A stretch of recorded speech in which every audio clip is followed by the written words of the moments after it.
Welcome back to our study on Daniel, Hope for the Faithful. We are in lesson 7 tonight, Daniel chapter 6 in the lion's pit. So last week we talked about King Belshazzar, or regent, says king, and then we looked at the history and said, okay, he's probably acting king at this point. Belshazzar holding an extravagant banquet. During this banquet, he calls for these temple vessels and drinks out of them, and him and his wives and his concubines and his 1,000 nobles, right? So what did it mean for Belshazzar to drink from the temple vessels? Sacrilege. Right? These are holy items, so they are dedicated to the conducting temple rites, offerings, and it was a sacrilege to drink out of them. And, what does that mean? Well, these were the vessels that were supposed to signify God's presence.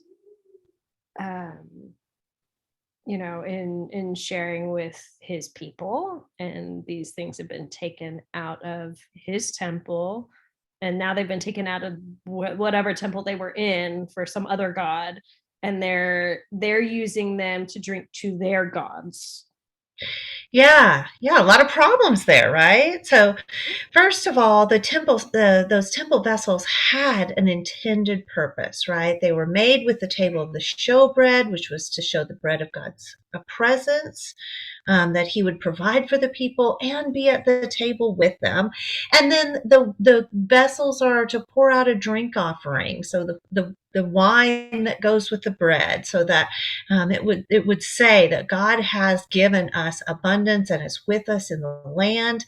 And now we see that Belshazzar is using them with no understanding of who God is, the true God whatsoever. And even worse than that, he's replaced the true God with maybe some self-indulgence, right? He's kind of set himself up, says, against the Lord of heaven, and also praising these gods and we get the long list of gold and silver and bronze and wood and stone. And so you get this idea, like all the created things rather than the creator. Yeah.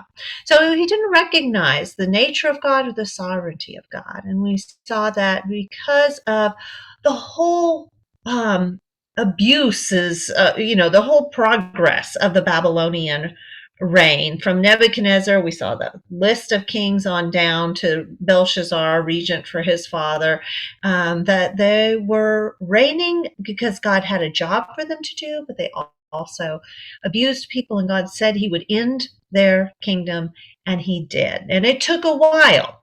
Right? We see that God promises to bring justice to abusive or oppressive regimes, but it doesn't always happen right away. And here we see it's many years later that God ends the reign of Belshazzar and the reign of Babylon, the whole kingdom, and they are conquered. Now, last week I gave you the little history and said, okay, and then Cyrus the Persian comes in and conquers those guys. But you were very gracious, and I said, well, we'll talk about the other stuff next week. So you guys let me leave that hanging. And so now let's talk about this. Let's read 5:30, Daniel 5:30 through 6:2. So just those three verses, and talk about who this says took over the kingdom from the Babylonians. That same night, Belshazzar, the Chaldean king, was slain. So Darius, the Mede, received the kingdom at the age of 62. It seemed good to Darius to appoint 120 satraps over the kingdom. They should be in charge of the whole kingdom, and over them 3 commissioners, of whom Daniel was one. And these satraps might be accountable to them, and that the king may not suffer loss. Okay, thank you. All right. Who does this say took over? It doesn't say Cyrus the Persian. Darius. Yes. Darius the What, Darius the who? The Mede. Mede. Okay. So Mede is of the kingdom of Media or Media. Um, and so there's a couple of problems with this. We talked at the very beginning of the series on how there are some little historical issues with Daniel that we have to, deal with, because Daniel is set in historical time period, and yet it doesn't always match up with other biblical history and secular records, which tend to match up with each other. So let's look a little bit at the history of this time period. And this would be easier on a whiteboard, but I'm going to try and make it work. So can y'all see this very fancy graphic I have done by making spaces in Word? Yes, it's really sad. I could have done better, but I just realized I needed to do it, that I didn't have a whiteboard to write on like 10 minutes before class started. So sorry about that. So, all right, history review. Way back, we have the Assyrian Empire. So these are like, kings of the world here. They're like the reigning power. Of course, they never completely capture everybody. Egypt's still down there. But, they have a big chunk of the world under rule. And this is who took the northern kingdom of Israel into exile in 722. Well, some time later, the Babylonians and the Medes together decide, if they can ally, that they'll be able to together overthrow the Assyrians. And they do that, and Assyria falls to Babylon around 609 BC. So, we've got quite a time gap in there, right? Well, the Babylonians, and then those two exist in parallel with one another. The Babylonians take central Mesopotamia and the west, and the Medes take north and east of Mesopotamia. Babylon takes a little time to get all that territory under control. Egypt has part of it at first, and then they solidify. So during the period that we've been looking at, we have the first king of the pre-Babylonian Empire here is Nebuchadnezzar. His father is part of this period where they're taking overthrowing the Assyrians. And Nebuchadnezzar is the first king we meet, and he's who takes the southern kingdom of Judah into exile, 586 BC. Well, a little later, we have, and I showed you last week, we had a little progression of kings. His son, and then the usurper's son, and then Nabonidus and his son. Well, during this period, Cyrus the Great comes to power in Persia. Persia is another kingdom that is under control of the Medes, but Cyrus is a descendant of both Medes and Persians. And he ends up leading Persia to rebel against the Medes. See, it's not even proofread. Against the Medes, and Media falls to Persia 550 BC. Okay, so, Belshazzar is probably king or acting king around 549 to 539 BC. Well, in this period, Media had already fallen to Persia. So by the time Belshazzar loses the kingdom, there's no independent kingdom of Media. The Medes have already fallen. Medes are done. And so when it says like that Darius the Mede comes in and conquers, like, well, the Medes are already finished. So that's a little confusing, although Daniel does kind of seem to know that the Medes and Persians, later it talks about in accordance with the laws of the Medes and the Persians, as if they're sort of one hybrid kingdom.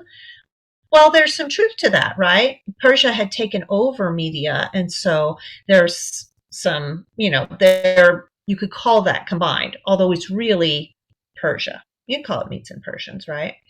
Well, in this 539 BC, it's Cyrus the Great that comes in during a drunken banquet in Babylon and conquers. And so when this passage says Darius the Mede, we're like, I wonder how that fits together. Becomes a little bit confusing. Some people think that maybe Cyrus the Great used the name Darius sometimes, and we just don't know it. Some people think that a general that Cyrus the Great left in charge of Babylon, who has another name that I have now forgotten, maybe he went by Darius, and that's who we're talking about. Couple kings later, then these ... dots here, there's a couple of more Persian kings. There is a Persian king named Darius the First, Hystaspes, and he divided the kingdom into 20 satrapies. Well, 6-1, how many satrapies? He appointed how many satraps? A satrapy is a province, and a satrap is a provincial governor. So how many does 6-1 say? 120. 120, right? So there's a mismatch here. So some people think, oh, well, he's talking about Darius, and he's just got the timeline a bit off, plus the addition of an extra 100 satraps. And we will see some comedic elements in today's story about how many government officials go marching around to different places. And so maybe that's a comedic element that's added. So what we have is sort of probably the most significant historical puzzle in Daniel. We can't exactly place this king historically, but the way we tend to think about this is that this is happening in 539 BC and following, when Persia takes over from Babylon, and either this is happening under the reign of Cyrus or someone named Darius that we uses a second name Darius that we don't know, and maybe we have a little mix up here. So confusing. And yet, we have a story here that is telling us something that isn't really dependent on exactly how this lines up with the historical record as we know it.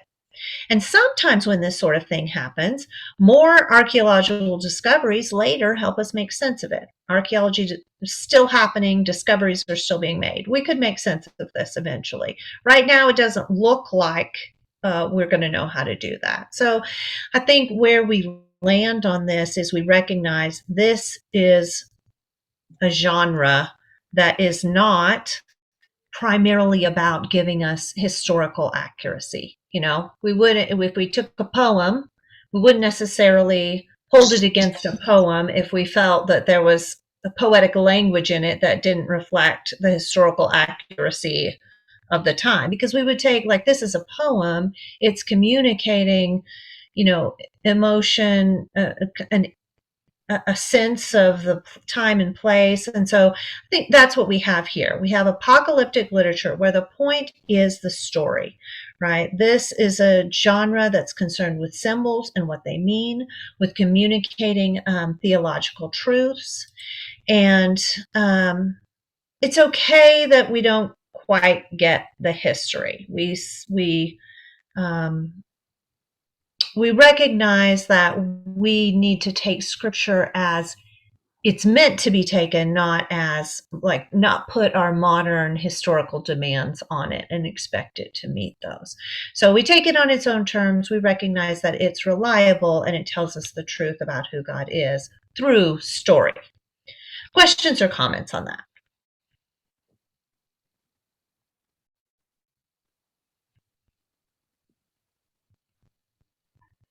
I said a lot about that because I think this can be kind of dismaying to go but is the Bible allowed to have, what are these errors? Is the Bible allowed to have errors? Am I back? I froze. You're back. Okay. And yet what it communicates is reliable truth. thoughts? Darius didn't trust any one person enough, so he sent 6 per satrapy. Yeah, you make a good point. In his division of these satrapies, what seems to be the purpose of putting these administrators over these satrapies? What are they doing? They're doing his job for him. Yeah, we've got a bureaucracy that kind of leads to all these middle managers doing the work, right? What else? Why are there 3 administrators over them? Verse 2. Well, they're to give account so that the king might suffer no loss. Okay, what are we preventing? What does that mean? So that the king might not suffer loss. Loss of funds, loss of power. Right, government corruption. Right, these are the checks and balances to prevent government corruption. Right? Are they skimming? You said loss of funds. Right? Like, are they trading favors? So Daniel's one of the guys who's supposed to be watching the big middle manager group, right? To make sure nobody's skimming, nobody's dishonest.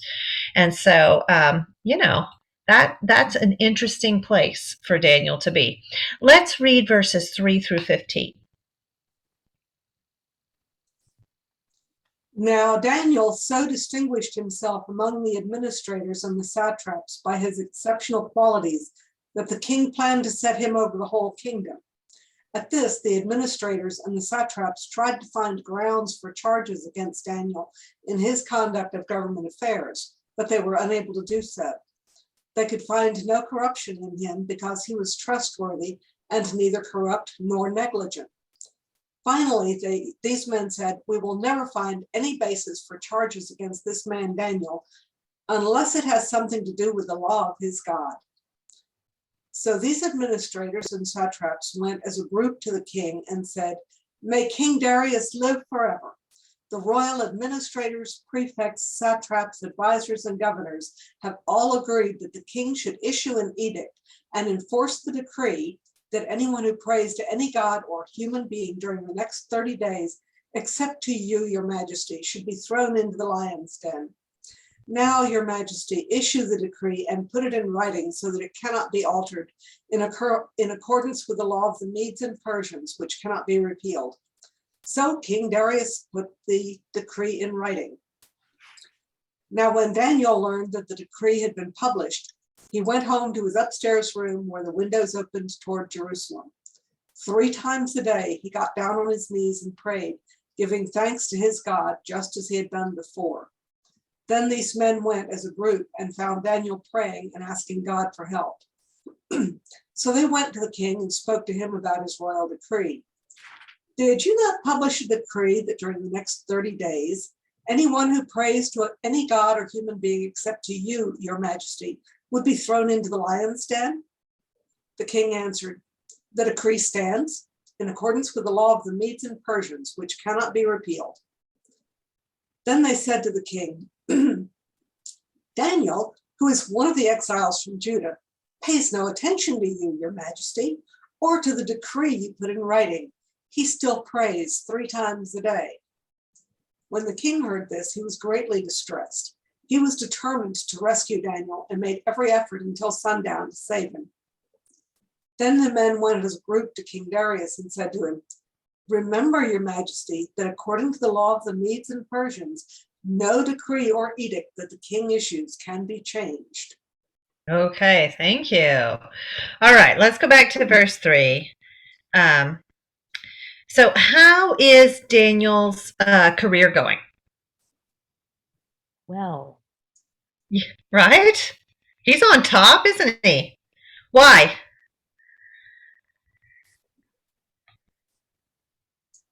probably because he's not cheating. Okay, it says that he's neither negligent nor corrupt, right? What else does it say in verse 3?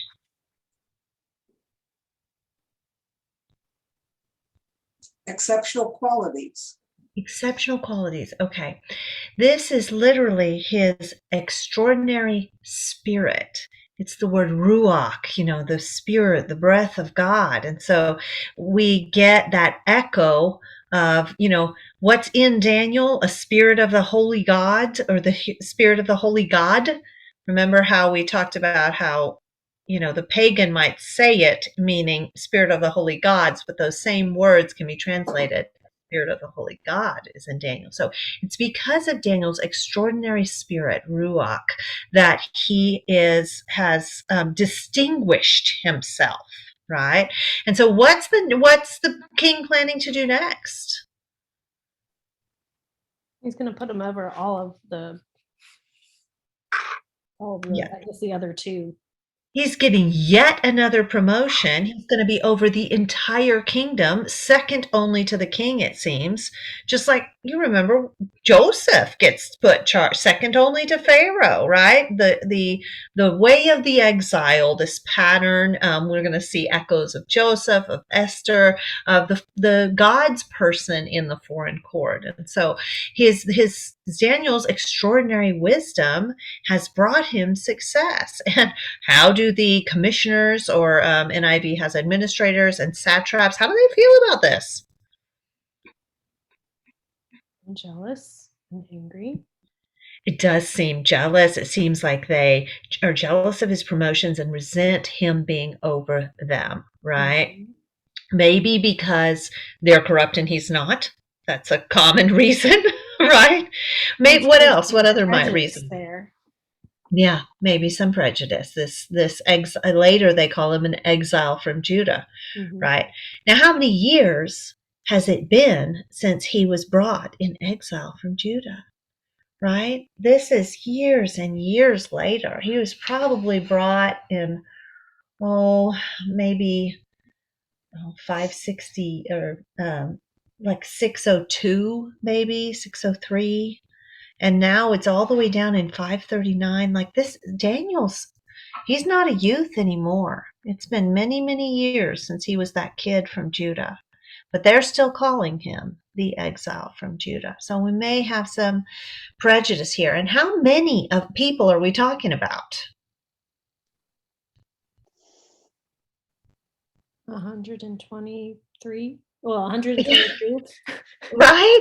This is a big group, right? We're told there's 120 satraps and 3 administrators. And they go and they say, all of us decided. Well, we know it's not all of them because it wasn't Daniel. But it appears that it's a really big, it's kind of a mob, right? There's a little element of humor as this whole mob goes marching around from place to place. So they're scurrying around and they decide, how can we get Daniel? What's his vulnerability? It's God. Right. The law of his God, or like we would say the practice of his faith, that is his vulnerability. And verse 6 says they go to the king as a group. The NIV says, some of yours say by agreement. This is literally in a tumult or as a throng. So we're seeing this mass of government officials thronging to the king. And what is this law that they propose? That for 30 days, no one will pray to anyone except the king. Okay. Thrown in the den. Does anyone have anything in their translation other than pray?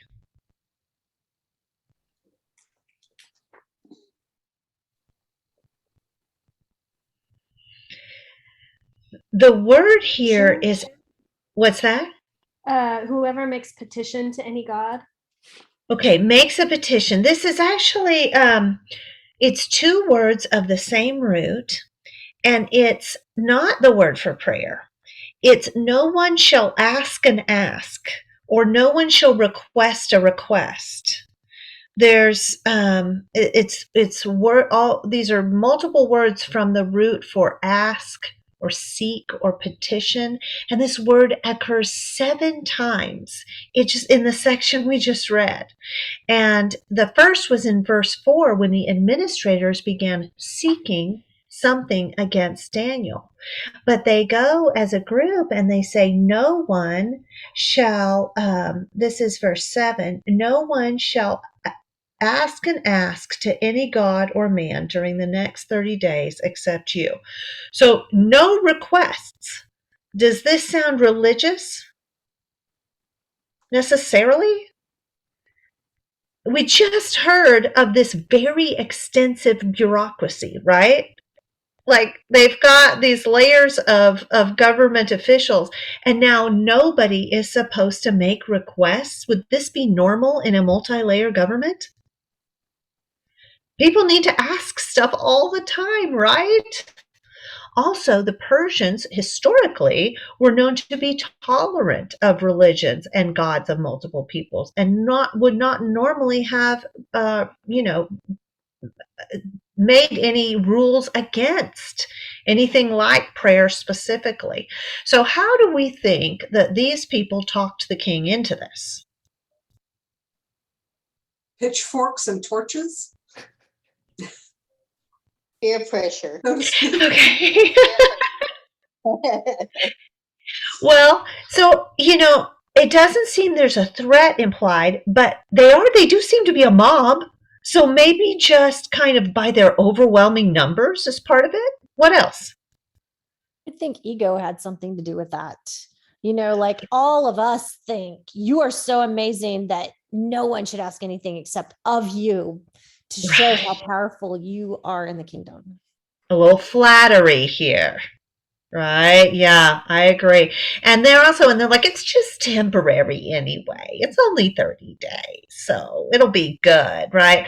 And maybe, we've already seen kind of this comic element of this horde of officials thronging to the king. Maybe the king is supposed to look ridiculous for falling for this, right? Because he's talked into it by the throng, or he's flattered into it. Maybe he's supposed to be the clown in the court when he should be the king in the view of the reader for this story, right? And we wonder, verse 10, if Daniel knew that this was going on while it was going on. Because as soon as Daniel learns that it's been signed, the decree had been signed, literally. Yours has, the NIV has published. What does Daniel do? He goes to his home and opens the window and says prayer 3 times a day for everyone to see. Yeah. Do you think he did this because of the decree? How does this read to you? To me, it reads that way. This whole thing is weird, though, because first of all, you describing it as nobody can ask anything except of the king for the next 30 days. He has all these bureaucrats in place, so he doesn't have to do that. Why would you want everybody asking you stuff for 30 days? Yeah. That's idiotic. Right? I think that's why I sort of think there may be an element of the ridiculous here. Yeah. Yeah. Do you think this... Go ahead. He always did it. I mean, that was his habit. Yeah. That this was Daniel's way, and he just went and continued as he did before. Did the same thing he did before. Yeah, I think so. And notice, what does he not do? Because didn't close the window. He doesn't hide. He also, he doesn't argue. He doesn't, mount a defense to keep it from going down. He doesn't complain. He doesn't protest. He doesn't violently rebel. It seems that he goes on as he was before. And we see him praying toward where? Jerusalem. Jerusalem. What does this remind us of?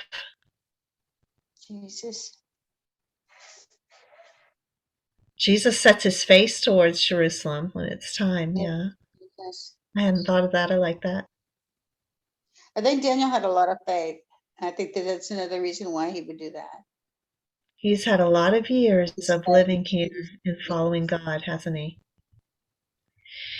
There are psalms about the people of Israel longing for Jerusalem, mourning their their absence from Jerusalem and longing for the holy city. And we see Daniel may be doing his best work for Babylon. He does seem to be doing his best work for Babylon, but he loves and longs for the city of his God, and he is praying there regularly. Just as, what's that? I also see echoes of Esther in this. How so? Protection for her people is what she was asking for, because her people were going to be wiped out. Well, if they're not allowed to pray to God, they might as well be wiped out religiously.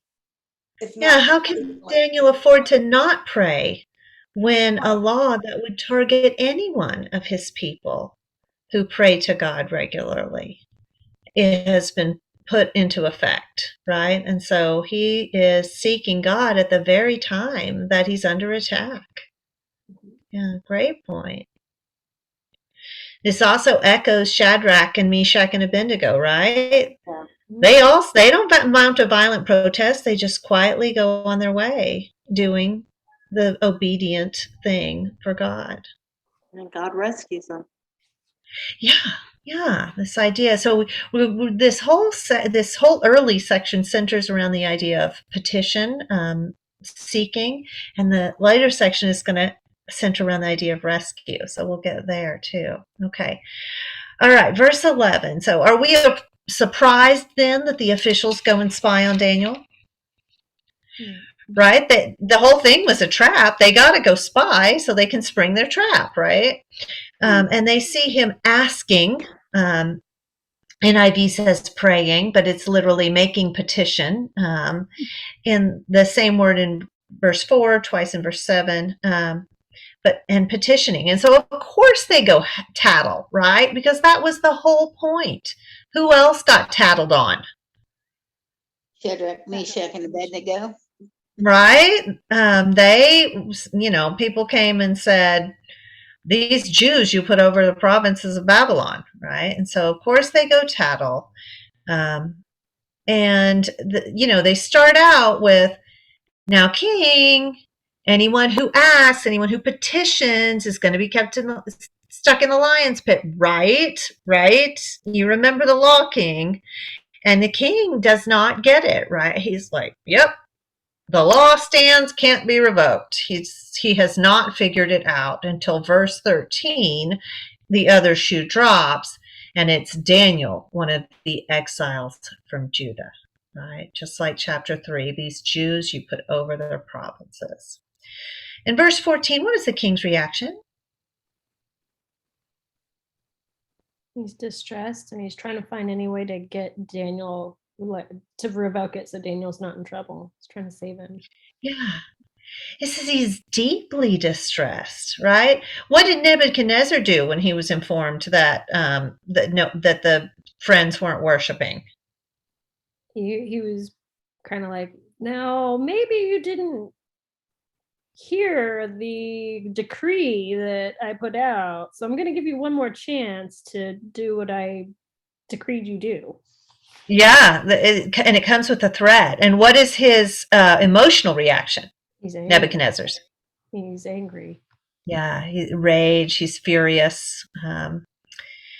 But Darius is deeply distressed, and he is determined to rescue Daniel.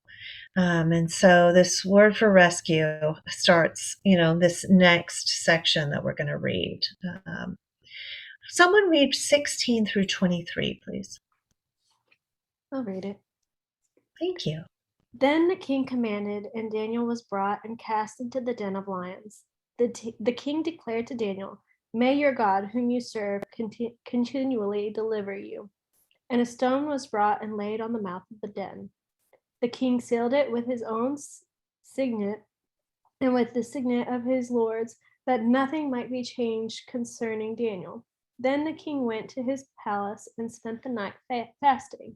No diversions were brought to him, and sleep fled him. Then at break of day, the king arose and went in haste to the den of lions. As he came near to the den where Daniel was, he cried out in a tone of anguish. The king declared to Daniel, "O Daniel, servant of thine living God, has your God, whom you serve continually, been able to deliver you from the lions?" Then Daniel said to the king, "O king, live forever. My God sent his anger and shut the lions' mouths, and they have not harmed me, because I was found blameless before him, and also before you.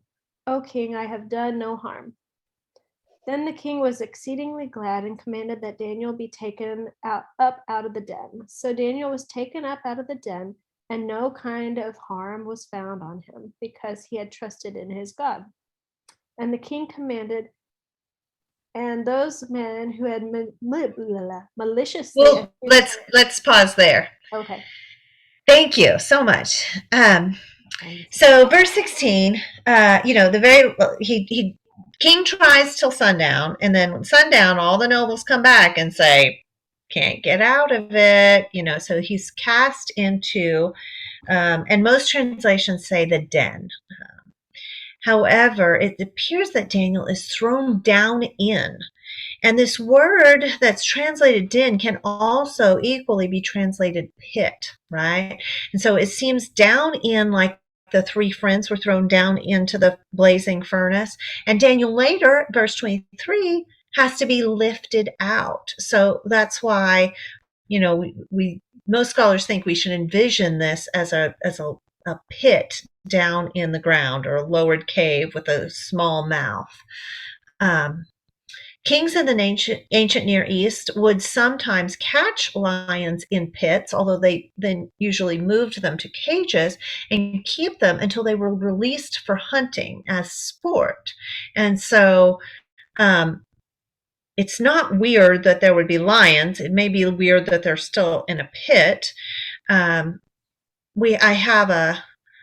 Let me do another screen share here. We have a relief. This is actually from about 100 years before this period. This is from the Assyrian period. But this Assyrian relief, you can see we've got, the big hunting party and the signs of the royals, and they're subduing these lions that they have hunted. See the lion hunting that's been going on. So this was part of the culture at the time and part of what the readers would know about. And we see that Darius makes a dramatic statement, as we get so many times in our previous chapters. We get kind of a dramatic statement that sort of sums up what is the climactic point of the chapter of the story, right? In verse 16, Darius speaks, but that way back in chapter 2, the other magicians say only the gods can reveal the king's dream, and they don't live among men, right? And so it becomes sort of the challenge to speak to. In chapter 3, Nebuchadnezzar is like, what God will be able to rescue you from my hand, right? From my power. And that hangs in the air until we see what God will rescue you. And chapter 4, this idea, until you acknowledge that the Most High is sovereign over the kingdoms of men and gives them to everyone he wishes. So what is it in chapter 6? What statement just stands out? May your God, whom you serve, continually deliver you. Yeah, that's that deliver or rescue, that same word. May your God rescue you. And the Darius speaks it, and then they place this stone over the opening, and they seal it. Who seals it? And the king does. The king? Mm-hmm. And? With The Lord's. Yeah, the Lord's too. Okay, what's the purpose of the seal or seals? To show that nothing was tampered with. Yeah, so there's everyone's witnessing that Darius, who obviously did not want to go through with it, did in fact go through with it. And no one, which the implication is the king himself, right? Because he's the one who wanted to save Daniel. No one can secretly help Daniel without anyone knowing. Okay. And then verse 18, what does the king do? Frets all night. Frets all night. Yeah, he's worried, isn't he? All night. What else do we Fasting. learn about his night? Fasting, yeah, no food and no, No diversions were No brought. entertainment. yeah, no entertainment, no diversions, right? These are the behaviors of prayer, aren't they? He takes the role of community support for the Lord's exile in the foreign court, right? Like Shadrach and company prayed for Daniel when they were all going to get executed because no one could tell the king's dream. And Daniel says, pray for me.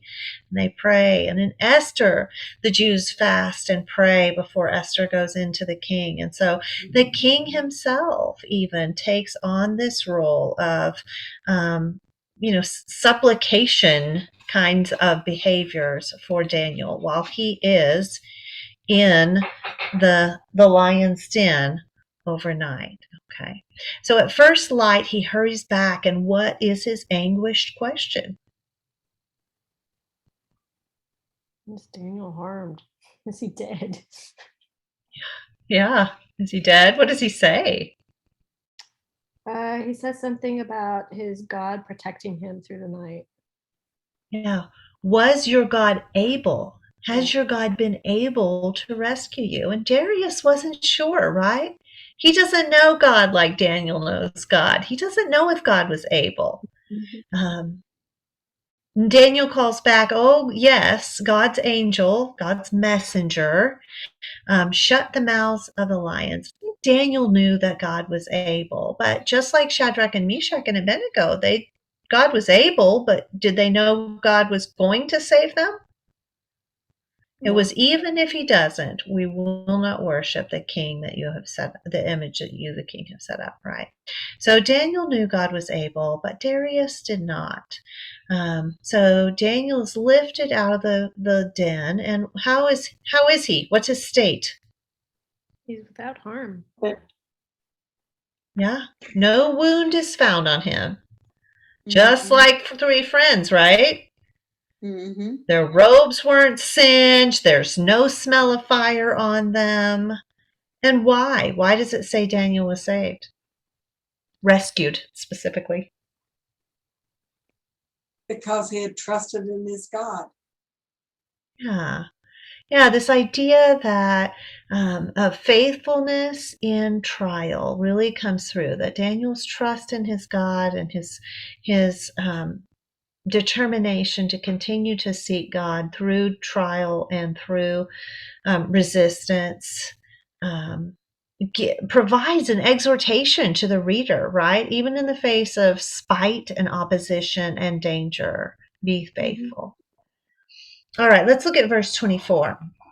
At the king's command, the men who had, and NIV says, falsely accused Daniel. Now, was it false? He really did what they said they did, right? They didn't lie.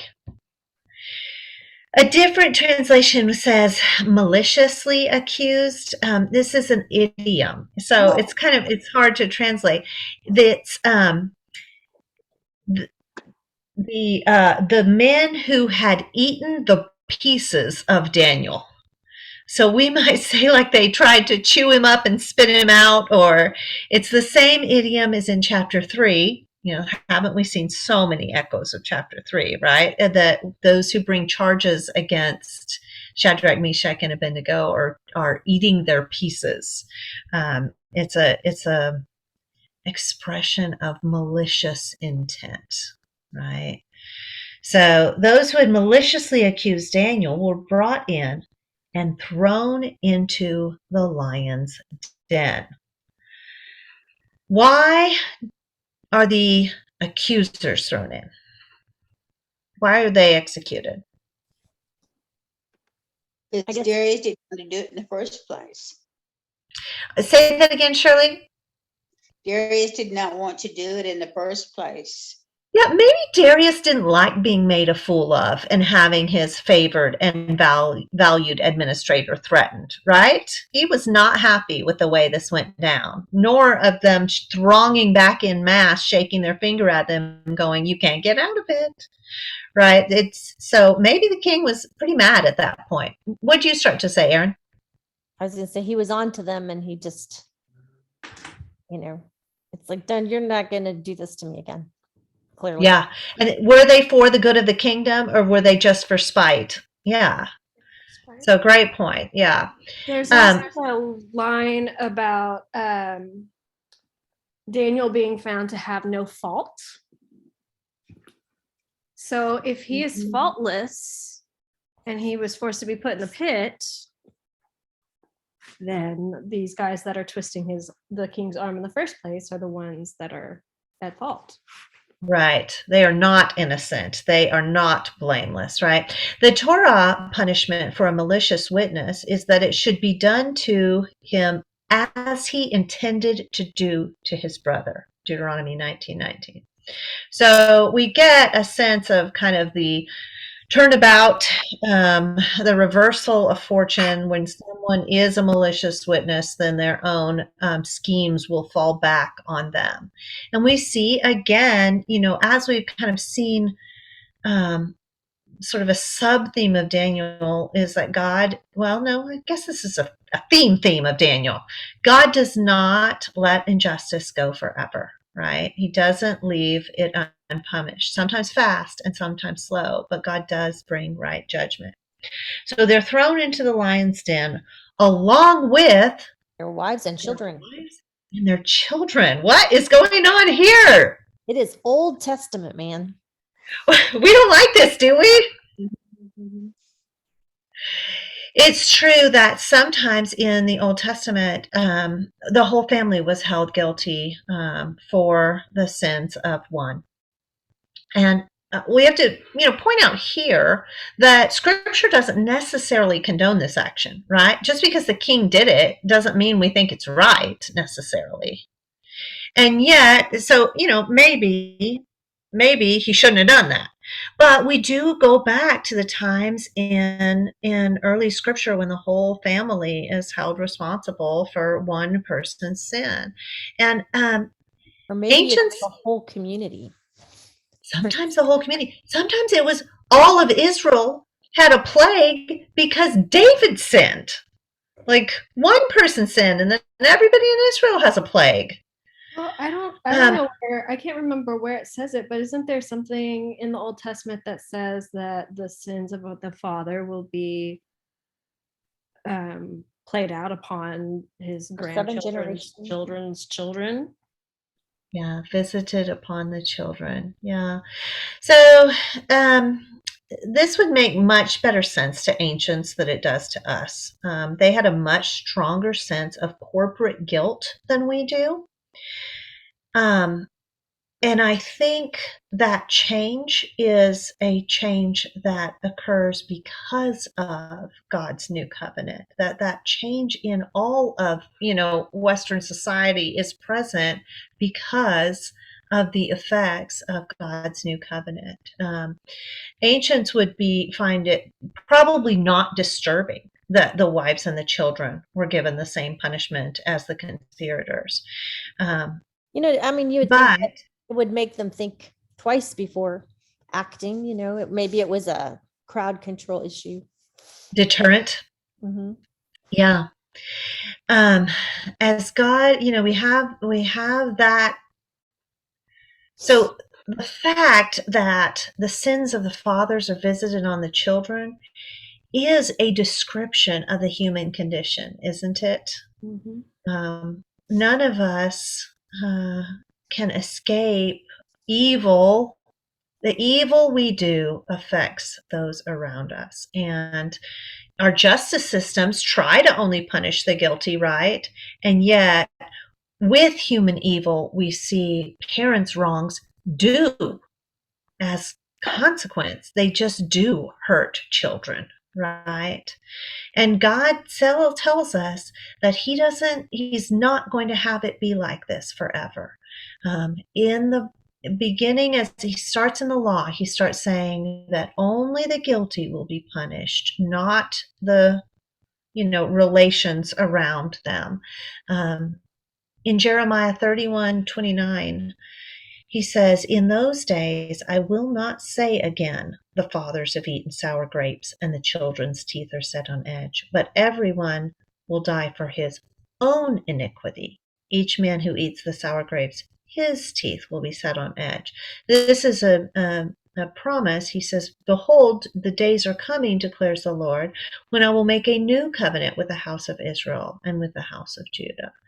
And so this is God saying that things in the new covenant are going to be better. And during this time, we're in the in-between time, right? We have a new covenant, we have the reign of Jesus Christ, and yet Jesus Christ isn't fully in charge of everybody and everything, because people are doing a lot of things that are evil still, and those things hurt people. But God says in his new covenant that the children will not be hurt by the sins of the father. And Jesus talked about this. He said, "In me, brother will go against brother," meaning it's not, the whole household won't just be automatically believers or not. Each person will be responsible for choosing Jesus or turning away.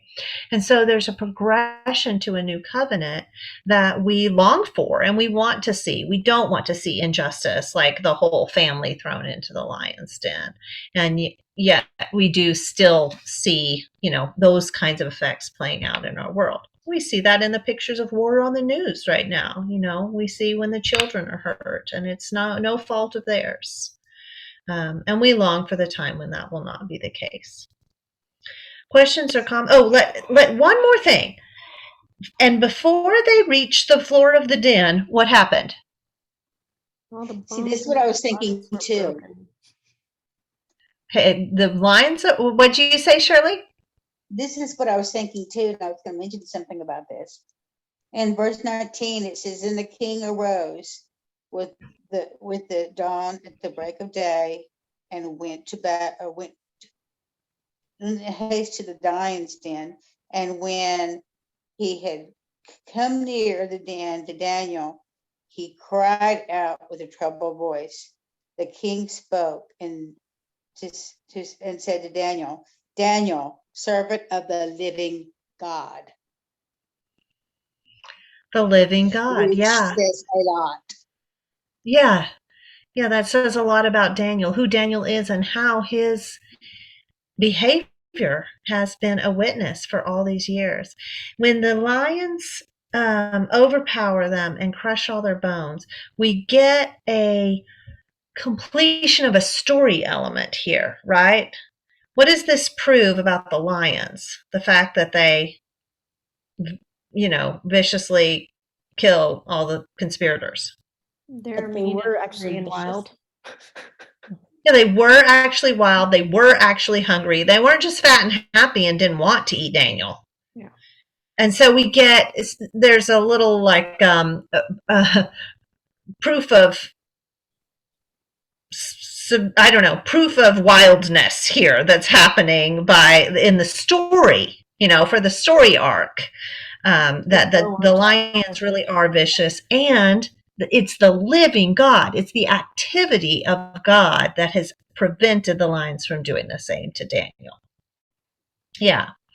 And then verse 25, the King Darius wrote to all the peoples, nations, men of every language. Haven't we heard this line before? Right? The kings, this is sort of a pattern in Daniel. It's like, a decree is issued at the end of this event, and it goes out to the peoples and nations of every language. Okay, may you prosper greatly. I issue a decree that in every part of my kingdom, people must fear and reverence the God of Daniel. You remember in chapter 3, Nebuchadnezzar issues a decree, and how is it different than this one? He's going to kill everybody if they don't do it. Right? He doesn't even tell them to do something. He just tells them to not speak against Daniel's God or he'll turn all their houses into rubble. Right? So this is a much stronger, it's a progression, right? This is a much stronger decree. They're supposed to fear and reverence the God of Daniel. For he is, as Shirley points out, the living God, and he endures forever. His kingdom will not be destroyed. His dominion will never end. He rescues and he saves. He performs signs and wonders in the heavens and on the earth. He has rescued Daniel from the power of the lions. So Daniel prospered during the reign of Darius and the reign of Cyrus the Persian.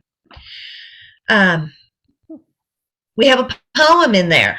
What do we do when we get to a poem? The rule is we read it 4 times and we look for themes.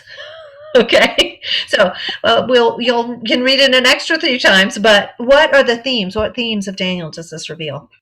He delivers and rescues. He rescues, yeah, he delivers, yeah. He works signs and wonders in heaven and on Yeah, earth. in heaven and on earth. Remember a cosmic tree that reaches from heaven to earth? Yeah, and God, we talked about God is in control in heaven and he sets over the earth those he wishes. Yeah, so that theme is coming out again. What else? His dominion kingdom. will be forever. Mhm. Right, that dominion, sovereignty, that concept has come out over and over, and we see it again here. His dominion will never end. And his Yeah. kingdom shall never be destroyed. Right, so God's kingdoms are getting destroyed. Right. Right. God's kingdom, which he's setting them up and taking them down, but his stays forever. His stays forever. Yeah, exactly. So this story has echoed the blazing furnace story, right? I mean, so many ways, but it's built on it, right? God isn't just to be spoken against. Now God is to be reverenced. The king that was, the previous king was furious and intent to harm. This king, he doesn't just use Daniel, but he actually values Daniel. And so we see there's a growth here. God is working out his purposes. His people are still in exile. It is not done yet, but God is present and active. He's the living God and he is on the case, right? Active in the land. Question or comments? I think God can even soften Darius's heart. It does feel like God is at work there, doesn't it? Well, there's Yes. definitely been like a whole, it's that progression, but it's like things have flipped in this story where, the first one, the king is belligerently mad and angry. This king is not the brightest. He definitely makes, bad decisions, but he recognizes, although he's not worshiping him, he recognizes Daniel's God as being something entirely different from everybody else's before Daniel's in trouble. He says, Yeah. he says he's his living God before that. Right. He seems to have learned something about the nature of God from Daniel. Yeah. I mean, it's just kind of all throughout it. He's a drastically different king from Nebuchadnezzar. And so we see that the quiet witness of God's people in the, strangers in a strange land, but they are making a difference. They are blessing people, and their service is meaningful, and God's plan is proceeding.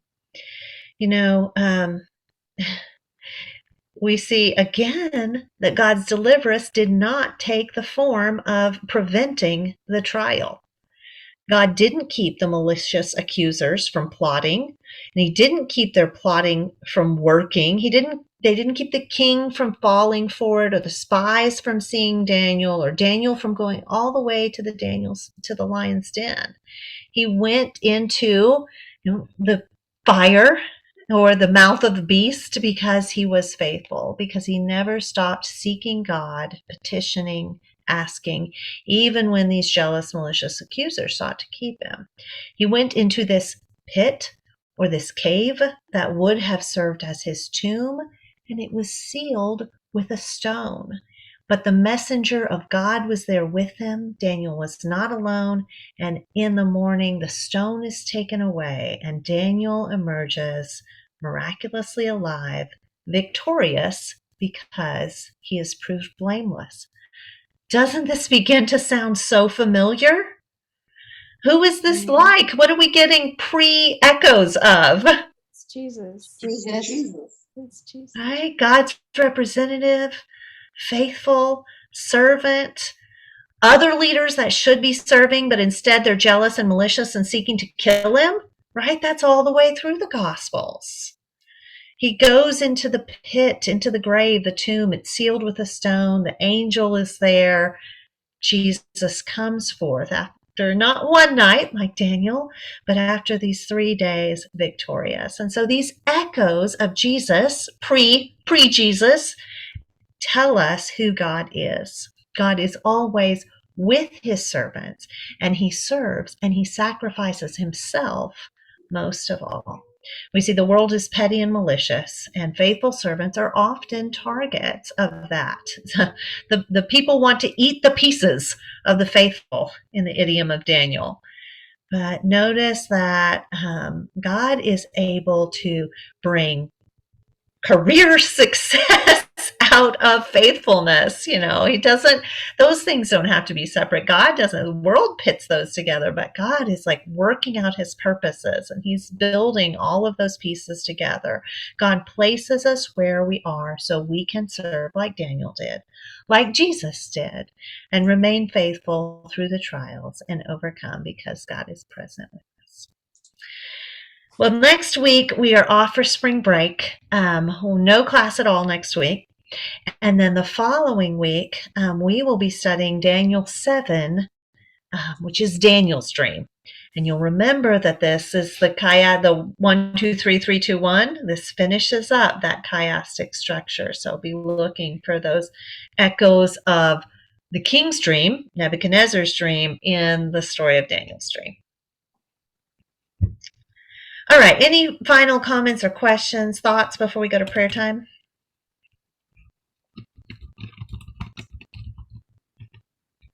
Kind of an unsung theme throughout this whole story is excess, in excess.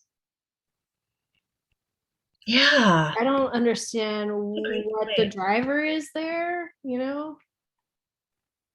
but Maybe every story there's always excess. Yeah. Usually it seems like indulgent excess too, right? It's either the kings, making themselves, building themselves up, or it's these 123, 122, the throng of administrators going from place to place. Yeah. Yeah, I like that point.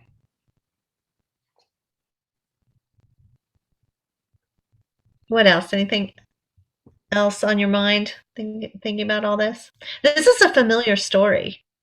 We've heard this a lot, but I think it takes on a deeper aspect when viewed alongside all the other stories, right? Daniel's really driving these chapters are really driving it home, aren't they? A lot of repetition of the same ideas. Want to make sure that we get it. Yeah. And apparently we need that, because I never noticed that these all had the same themes, that it was so, it was such didn't realize I was being hit over the head with these themes before we did this. Okay, I'm going to stop the recorder and we could do prayer requests.